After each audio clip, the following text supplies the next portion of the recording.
कि अब वाकई में अनुज कपाड़िया कहानी में वापस आने वाला है, ये फिर ये अफवाहें रहेगी कहानी में अनुज कब वापस आएगा, कहाँ वापस आएगा, आएगा या नहीं आएगा। सारी तमाम बातों की चर्चा आज की इस स्पेशल वीडियो के अंदर करने वाला हूं। इसमें मैं कोई भी नए ट्विस्ट के बारे में बात नहीं करूंगा, इसमें सिर्फ और सिर्फ अनुज कपाड़िया के बारे में बात करूंगा, ताकि सारे सवाल जो आप लोगों के कमेंट में आते हैं, हर एक वीडियो में मुझे इंस्टाग्राम पे डीएम आते हैं, सारे तमाम डीएम या कमेंट जो है अब आना बंद हो जाएंगे, क्योंकि आज की इस वीडियो में अनुज कपाड़िया से रिलेटेड सारी बातें करने वाला हूं। सो हे गाइस, मैं हूं कार्तिक और अनुज कपाड़िया की एंट्री कहानी में होगी या नहीं होगी, इस पर पहले बात कर लेते हैं। देखिए, आगे वाली कहानी में अनुज कपाड़िया की एंट्री साफली तौर पर दिखाई तो जानी चाहिए, लेकिन मेकर्स लोगों के ऊपर डिपेंड करता है। अब यहाँ पर एक न्यूज चैनल के साथ या कहूँ एक सोशल मीडिया वाले न्यूज चैनल के साथ जब अनुज कपाड़िया की बातचीत हुई, क्योंकि वो डीकेपी के एक पार्टी को ज्वाइन कर रहे थे, तब यहाँ पर उन्होंने साफली तरीके से कहा कि हाँ, कुछ नई प्लानिंग चल रही है। और जब उस लड़की ने पूछा जो यहाँ पर रिपोर्टर थी, तो उसने कहा कि हमें या कहूँ आधी जनता को पता है कि अनुज जो है कहानी में वापस आने वाला है। तो वो हंसकर जवाब दिया कि हाँ, कुछ ऐसी प्लानिंग तो चल रही है, डीकेपी के वो नए शो में आपको दिखाए जाएंगे। अब भैया, डीकेपी का नया शो कौन सा आ रहा है? अभी के दौरान तो स्टार प्लस ने, डीकेपी ने कोई अनाउंसमेंट नहीं की कि हमारा नया शो आ रहा है।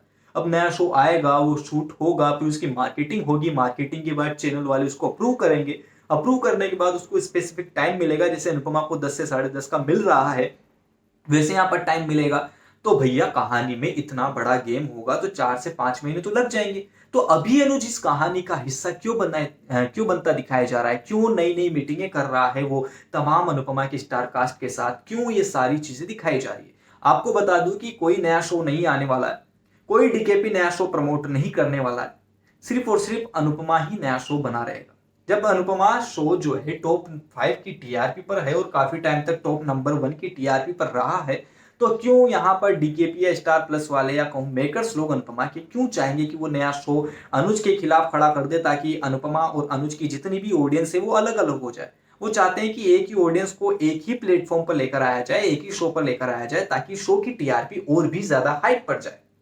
तो इसके लिए तमाम तरीके से फाइनल है कि अनुज जो है यहाँ पर एग्रीमेंट के दबाव की वजह से या कहूँ चैनल और प्रोडक्शन हाउस की दबाव की वजह से सारी बातें खुलकर नहीं बता सकता, और कोई भी एक्टर इतनी खुलकर चीजें नहीं बता सकता कि भैया हाँ, मैं कहानी में वापस आ रहा हूं, आप देखना, बिल्कुल मिस मत कीजिएगा। ऐसा कोई भी आर्टिस्ट नहीं कर सकता, क्योंकि एक एग्रीमेंट होता है, उसमें काफी सारे शर्तें लिखी होती है, रूल्स लिखे होते हैं, उसको पढ़कर ही साइन किया जाता है। अगर उसमें से एक भी रूल एंड रेगुलेशन के खिलाफ गया तो लीगल कार्रवाई हो सकती है। और कोई भी आर्टिस्ट नहीं चाहता कि वो उसके अपने पेट पर लात मारे, प्रोडक्शन हाउस से एक दगा मोल ले ले। मेकर्स लोगों ने कुछ सोच रखा होगा कि अनुज की एंट्री को हम धांसू एंट्री कराएंगे, क्योंकि अनुज प्रेम पराग यहां पर लीड नहीं है, ना ही वो उनमें इतनी हैसियत है कि वो सीरियल की कहानी को चला सके बिना अनुज के। अनुपमा कहानी को चला सकती, लेकिन लंबा नहीं खींच सकती। लंबा अनुपमा और अनुज की जोड़ी ही खींच सकती, और अनुपमा के प्यार की जो शुरुआत थी वो अनुज के साथ, वनराज के साथ हुई। फिर उसके बाद एक हीरो की एंट्री हुई अनुज कपाड़िया के नाम से। अनुज कपाड़िया और अनुपमा की मुलाकातें होती गई, शादी बढ़ती गई, और शादी के बाद अनुज कपाड़िया ने एक अपना ओधा बना लिया कहानी में, जहां पर अनुपमा और अनुज की प्रेम कहानी को कंप्लीट होना था। अंकुश की वजह से प्रेम कहानी कंप्लीट नहीं हो पाई, और हमें दिखा दिया गया कि अनुज तो मर चुका है। बाद में कुछ ऐसे ऐसे ट्विस्ट रिवील होते गए, धीरे धीरे एपिसोड आते गए विदाउट अनुज के, जो ये बताते गए कि भैया कहानी में अनुज मरा नहीं है, वो जिंदा है। और जब जिंदा है, क्योंकि मेकर्स लोगों ने अगर अनुज को मार दिया था, तो क्यों अनुज का जिक्र हो रहा है, वनराज काव्या का क्यों इतना जिक्र नहीं हो रहा जितना अनुज का हो रहा है? क्यों ऐसा रिवील किया कि अनुज तो मरा ही नहीं है? क्यों अनुज की चीजें बार बार दिखाई जा रही है? इस वजह से, ताकि कहानी में अनुज के कैरेक्टर को वापस लाया जा सके। अब भैया, 2 महीने आपने देखे, 2 महीने जब अनुज की एंट्री नहीं हो रही थी, 2 महीने अनुज बिल्कुल कहानी का हिस्सा नहीं था।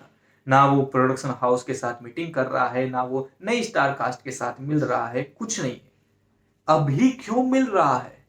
नई स्टार कास्ट के साथ फोटोज वायरल होना, नई स्टार कास्ट के साथ उसके वो तमाम चीजें वायरल होना, डीकेपी के यहाँ पर प्रोडक्शन हाउस के साथ विजिट करना, उनके यहाँ पर पार्टीज में शामिल होना, ये सारी चीजें एक बड़ा प्रूफ है कि अनुज कपाड़िया इज बैक, वो वापस आने वाला है। कहानी में साफली तरीके से जाहिर है।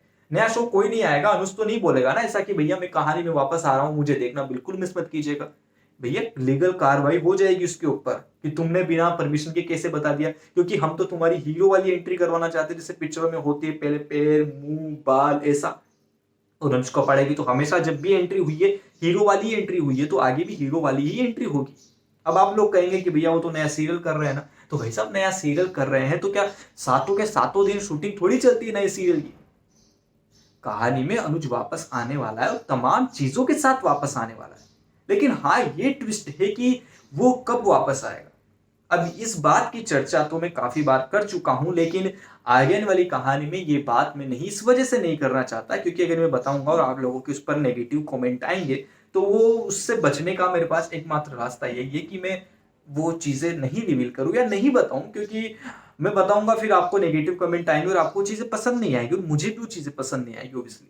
तो कहानी में ये चीजें बिल्कुल होने वाली है और आप बिलीव कीजिए, क्योंकि काफी सारे लोग अब इस वीडियो पे भी कमेंट कर देंगे कि भैया आप तो झूठ बोल रहे हो, आप तो मनगढ़ंत कहानियां बना रहे हो, आप तो ऐसा बोल रहे हो, आप तो वैसा बोल रहे हो। तो भैया पॉजिटिविटी माहौल में दिखती है, तो अगर आप पॉजिटिव चीजों को नहीं देखना चाहते और उसके साथ साथ उनमें से जो नेगेटिव चीजें उन्हें पकड़ के बैठना चाहते हो, तो भैया मैं क्या दुनिया का कोई भी इंसान आ जाए, इवन अनुज कपड़े खुद आके बोलते, लेकिन फिर भी आपको समझ में नहीं आएगी, फिर भी आपको लगेगा कि अरे यार ये तो झूठ बोल रहा है, ये तो मार्केटिंग कर रहा है खुद की।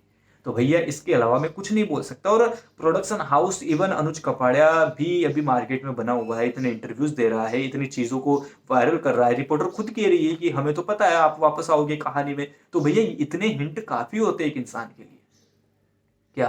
तो ये चीजें आपको तमाम चीजें दिखाई जाने वाली है, उसके बावजूद अगर आपके नेगेटिव कमेंट है या नेगेटिव ओपिनियन है तो उसमें मैं कुछ नहीं कर सकता। इवन जो पॉजिटिव ऑडियंस है हमारी वो भी कुछ नहीं कर सकती, आपको नहीं समझा सकती, दुलार नहीं कर सकती आपको। तो मैं आपके लिए नहीं बता रहा, मैं उनके लिए बता रहा हूँ जो वाकई में अनुज कपाड़िया को कहानी में देखना चाहते हैं और कहानी में अनुज कपाड़िया के बिना इस कहानी को अधूरा समझते हैं। बिकॉज मैं तो भैया अधूरा समझता हूँ अनुज कपाड़िया के बिना अनुपमा शो की कहानी। तो मैं तो चाहता हूँ अनुज कपाड़िया आए और मैं तो सिर्फ और सिर्फ पॉजिटिव चीजें ही देखता हूँ कि हाँ ये यहाँ पर ऐसा ऐसा ऐसा हुआ, इसका मतलब है कि भैया अनुज कपाड़िया आएगा। वनराज तो नहीं आ रहा पार्टी में शामिल, क्योंकि वो तो कितना हिस्सा रहा था भैया, 1.5-2-3 साल तक हिस्सा बना रहा अनुपमा का, वो तो कहानी में नहीं दिखाया गया और काव्या कहानी में नहीं दिखाएगी। इवन तमाम जो स्टार कास्ट थे वो तो यहाँ पर पार्टीज में नहीं दिखाए जा रहे, अनुज कपाड़िया क्यों दिखाया जा रहा है। तो भैया कहानी में साफली तरीके से जाहिर है कि मैं तो पॉजिटिव चीजें पकड़ता हूँ। अब आप उसमें से कौन सी चीज पकड़ते हैं ये आपके ऊपर डिपेंड करता है, क्योंकि कहानी बहुत ज्यादा इंटरेस्टिंग होने वाली है दोस्तों और कहानी में मजा आने वाला है। क्योंकि पराग कोठारी की एंट्री होना, पराग कोठारी की तमाम फैमिली की एंट्री होना, एक बड़े बिजनेसमैन के तौर पर एंट्री होना, पराग कोठारी का एक बिजनेसमैन पर घमंड होना, उसी के साथ साथ राही का प्रेम से शादी करना, प्रेम और राही का शादी के बाद घर शिफ्ट हो जाना, उसका वहां टॉर्चर होना, देन अनुज कपाड़िया जो यहाँ पर राही का पिता है और बड़ा बिजनेसमैन है, तो बिजनेसमैन की लड़ाइयां करवाना, ये कहानी का हिस्सा है। और आगे आने वाली कहानी बहुत ज्यादा इंटरेस्टिंग होने वाली है दोस्तों। कहानी में बने रहिए, इस वीडियो को लाइक कीजिए, क्योंकि पॉजिटिव चीजों को देखिए, नेगेटिव चीजों को देखने जाएंगे तो भैया अनुज कपाड़िया की एंट्री कभी नहीं होगी अगर आप नेगेटिव चीजों को पकड़ के रखेंगे। तो पॉजिटिव चीजों को पकड़ के रखिए, कहानी बहुत ज्यादा इंटरेस्टिंग होगी। और यकीन मानिए अनुज कपाड़िया के बिना ना ही डीकेपी इस अनुपमा शो को ज्यादा दिन तक चला सकता है, ना ही अनुपमा इस शो को ज्यादा दिन तक चला सकती है, क्योंकि लगातार 3 से 4 महीने तक ऑडियंस ने भरपूर अनुज कपाड़िया को वापस मांगा है, गौरव खन्ना को कहानी का हिस्सा माना है और कहानी में वापस मांगा है। तो अगर प्रोडक्शन हाउस फिर भी इस चीजों को नजरअंदाज करता रहेगा, या कहूं डीकेपी प्रोडक्शन हाउस या मेकर्स लोग इस चीजों को नजरअंदाज करके अपनी ही चलाते रहेंगे, तो भैया कहानी एक दिन इतने नीचे लेवल पर आ जाएगी कि भैया इससे बढ़िया अतरंगी जो चैनल आते हैं उसके शो नंबर 1 की टीआरपी पर पहुंच जाएंगे, ये उससे भी ज्यादा हिट जाएगा। तो कहानी बहुत ज्यादा इंटरेस्टिंग होगी। इसके लिए आपको करना क्या है, चैनल को सब्सक्राइब करना है, वीडियो को लाइक करना है और इसी तरीके से प्यार देते रहना है और नेगेटिव चीजों से दूर रहना है। जो लोग नेगेटिव कमेंट करते हैं उसके लिए आप कुछ नहीं कर सकते, लेकिन आप सिर्फ और सिर्फ पॉजिटिव चीजें ढूंढिए, कहानी का हिस्सा बने रहिए।